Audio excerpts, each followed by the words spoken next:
To Jamb 2012 Economics Past question number 22.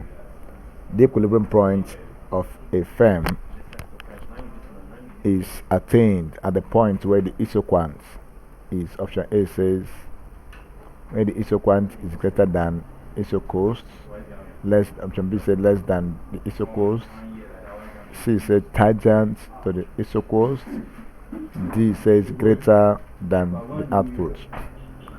Now, it involves a tangency.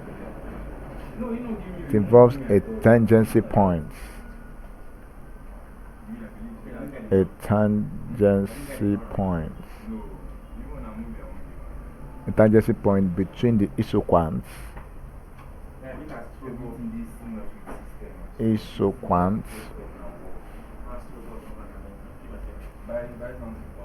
And isocost.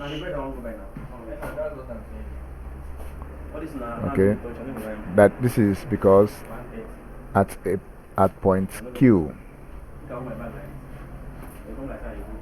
isocost line is tangent to isocost curve.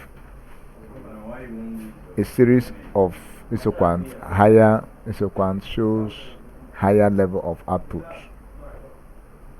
Hence, the producer will be in equilibrium where the isocost line is tangent to the isocost, where the isocost line is tangent to the isoquant.